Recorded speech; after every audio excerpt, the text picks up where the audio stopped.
Wild. I'm sure you do know. So do you still go into work? No, we don't know.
Not to acknowledge, I mentioned all the late night hosts who supported me. I forgot my beautiful Andy Cohen, so I want to apologize to him. And also, I want to thank my good friends Kelly Ripa and Mark Consuelos for sending our staff an ice cream truck today, which is honestly very thoughtful and very sweet. But next time, Kelly, if you could give us a heads up, because when the truck pulled up, Guillermo saw the word ice and dived under a recycling bin, was it? Yeah. Yes. We're a little on edge out here, okay?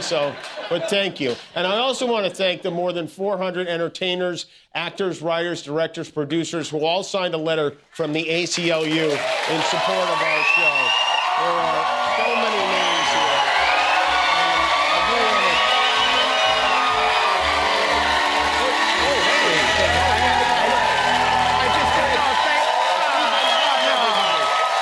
Thank you.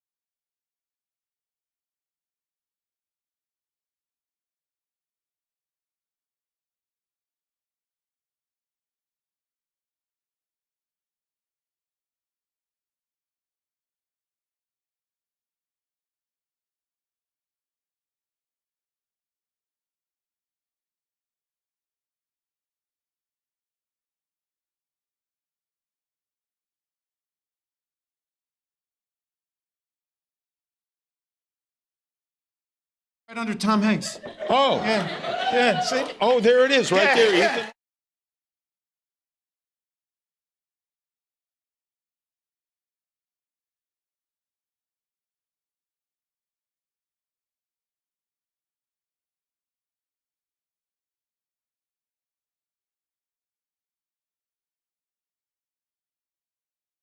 Yeah, that's not me. But I know you are the stand-up guy, so I did. I don't hold it against you. You don't? Can this still come on later? Yeah, we'll talk. You know what we'll do? We're going to take a commercial break right now. And then we're going to let the audience decide whether please, Ethan will be I meant allowed to back on say- the show. All right? We got a great show tonight. Lisa Ann Walter is here. We have music from Youngblood, and we'll be maybe right back with Ethan Hawke.